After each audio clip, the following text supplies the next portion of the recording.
20. Faith. Recently, in reading the life of a famous woman novelist of a generation or more ago, I was greatly interested in her religious views. Most of her life, she was somewhat interested in the church. As she grew older, she was more and more ready to see a growing importance for religion in the days ahead.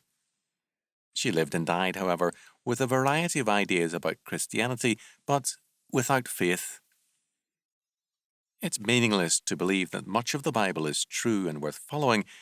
This is not Christianity, it is mere opinion and of little consequence in times of stress. Christianity is a belief in the person of Jesus Christ as Lord and Saviour. It is more than a set of ideas or opinions. It is faith, that is, a total reliance on and trust in the incarnate Son of God. It means a personal relationship to Him as our Lord, our lawgiver, our friend, our shield and defender, and more. It makes a difference. Our Lord says of His own, "I am come that they might have life, and that they might have it more abundantly." John 10:10. To be reborn in Christ is to be born rich, to be born as one of the heirs of creation. Matthew 5:5. It means being members of Christ's household and members of the royal family. In other words, it's something to get excited about, rejoice in, and enter into with a knowledge of victory and power.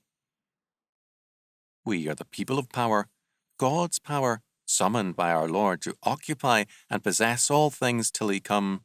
Luke 19:13. To act as though we are the people of defeat is to dishonor our Lord. We are the people of power, God's power, summoned by our Lord to occupy and possess all things till He come. Luke 19:13. To act as though we are the people of defeat is to dishonor our Lord. We have been called to victory, called to overcome the world. 1 John 5:4. Our Lord is not a losing general, and it is a sin to act as though He were. Have some faith, man, and conquer in Christ's name.